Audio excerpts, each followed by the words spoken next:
recherche d'une baby-sitter, même pour ceux qui s'y prennent à la dernière minute. Eh bien, il n'est pas trop tard. Les offres sont nombreuses. Reste à trouver la bonne personne. Sylvie Pinatel, Lionel Audibert et Stéphane de Perrois ont enquêté. À 24 heures du réveillon, c'est une première certitude, ce ne sont pas les offres qui manquent. Il reste pléthore de candidats au babysitting. La question pour les parents est plutôt de savoir comment trouver la perle. Donc ce serait pour le 31 décembre. Les agences de babysitting offrent des garanties et notamment celle de travailler avec les habitués. Pour le 31, Babychou en a sélectionné 500 sur toute la France. Ce serait de quelle heure à quelle heure?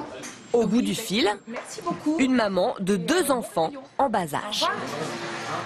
Alors on a pris un forfait 12 heures, qui est donc 8 heures du soir jusqu'à 8 heures du matin. Nous pouvons donc revenir au moment où nous le souhaitons, c'est-à-dire entre 2, 3, 4 heures du matin, sans être vraiment pressé par la montre.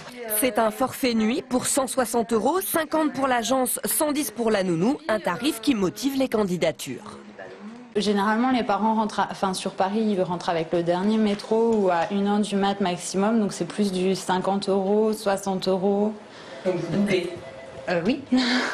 oui. Donc bon, ça vaut le coup et il y a encore samedi pour faire la fête.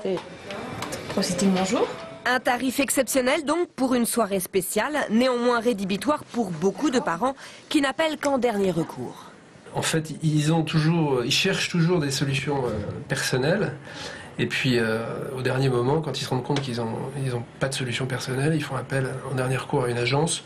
Mais crise oblige, il y a cette année moins de demandes qu'à l'habitude. Oui, je vous présente à la famille. Et donc peut-être plus d'enfants qui réveillonneront demain avec leurs parents.